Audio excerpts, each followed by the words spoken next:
নমস্কার, শুভ সন্ধ্যা। বসুধার কথায় আপনাদের স্বাগত। ইংরেজিতে একটি প্রভাব আছে, a man is known by the company he keeps.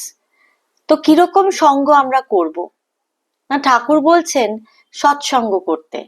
বারংবার উনি সাধু সঙ্গের কথা বলেছেন। এখানে সাধু বলতে কেবলমাত্র গেরুয়াধারী সাধুরা নয়, সৎসঙ্গের কথা উনি বারংবার বলছেন। কারণ সৎসঙ্গের একটা ডেফিনিট ইফেক্ট পড়ে আমাদের উপর। আমরা কিরকম ধরনের মানুষজনদের সঙ্গ করছি তার ডেফিনিট একটা ছাপ আমাদের মধ্যে কিন্তু রয়ে যায়। ভক্ত জিজ্ঞেস করছে সাধু সঙ্গে কি উপকার হয়? রামকৃষ্ণদেব বলছেন ঈশ্বরে অনুরাগ হয়, তার উপর ভালোবাসা হয়, ব্যাকুলতা না এলে কিছুই হয় না। সাধু সঙ্গ করতে করতে ঈশ্বরের জন্য প্রাণ ব্যাকুল হয়। যেমন বাড়িতে কারুর অসুখ হলে সর্বদাই মন ব্যাকুল হয়ে থাকে কিসে রোগী ভালো হয়। আবার কারুর যদি কর্ম যায়, সে ব্যক্তি যেমন আফিসে আফিসে ঘুরে বেড়ায়, ব্যাকুল হতে হয় সেই রূপ।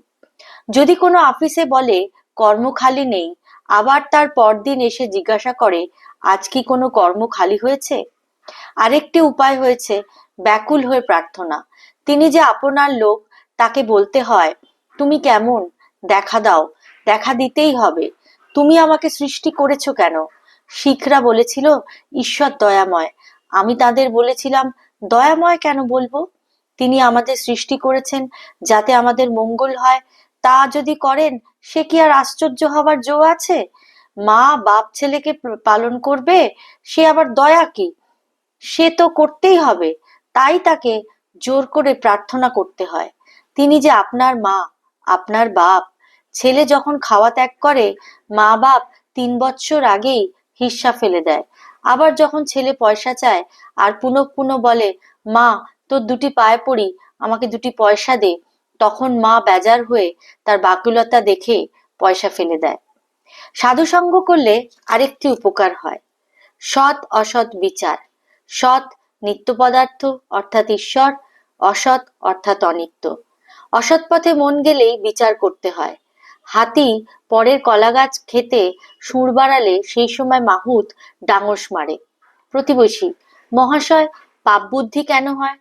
ঠাকুর বলছেন তার জগতে সকল রকম আছে। সাধু লোকও তিনি করেছেন, দুষ্ট লোকও তিনি করেছেন, সদ্বুদ্ধি তিনিই দেন, অসৎ বুদ্ধিও সেখান থেকেই আসে। প্রতিবেশী বলছেন তবে পাপ করলে আমাদের কোনো দায়িত্ব নাই? ঠাকুর বলছেন ঈশ্বরের নিয়ম যে পাপ করলে তার ফল তো পেতে হবে। লঙ্কা খেলে তার ঝাল লাগবে না? সেজবাবু বয়সকালে অনেক রকম করেছিলেন, তাই মৃত্যুর সময় নানা রকম অসুখ হলো। কম বয়সে এত টের পাওয়া যায় না। কালীবাড়িতে ভোগ রাধবার সময় অনেক সুন্দরী কাঠ থাকে। ভিজে কাঠ প্রথমটা বেশ জ্বলে যায়, তখন ভিতরে যে জল আছে টের পাওয়া যায় না। কাঠটা পোড়া শেষ হলে যত জল পেছনে ঠেলে আসে ও ফ্যাচফোচ করে উনুন নিভিয়ে দেয়। তাই কাম, ক্রোধ, লোভ এসব থেকে সাবধান হতে হয়। দেখো না, হনুমান ক্রোধ করে লঙ্কা দগ্ধ করেছিল, শেষে মনে পড়ল অশোক বনে সীতা আছে, তখন ছটফট করতে লাগলো পাছে সীতার কিছু হয়। খুব সহজ ভাষায় ঠাকুর ব্যাখ্যা করে দিলেন সৎসঙ্গের কি ইফেক্ট আমাদের জীবনে এবং সৎসঙ্গ কেন প্রয়োজন জীবনে। সাধু সঙ্গ, সৎসঙ্গ, ভালো কথা, ভালো বই, ভালো মানুষ, ভালো একটা অ্যাসোসিয়েশনের মধ্যে থাকা আজকের দিনে আরো বেশি প্রাসঙ্গিক। ঠাকুরের কথা তাই আজও প্রাসঙ্গিক। আশা করি এই কথা আপনাদের ভালো লেগেছে। আপনাদের কোনো মতামত থাকলে নিশ্চয়ই জানাবেন। আর বসুধার কথা চ্যানেলটিকে লাইক, শেয়ার এবং সাবস্ক্রাইব করবেন। ভালো থাকবেন। শুভ সন্ধ্যা।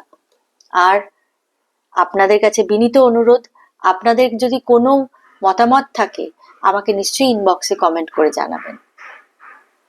ব্যাস, এর বেশি আর আজকে কিছু মাথায় আসছে না। ধন্যবাদ। सर्वे भवन्तु सुखिनः, सर्वे सन्तु निरामया, सर्वे भद्राणि पश्यन्तु, मा कश्चित् दुःखभाग् भवेत्।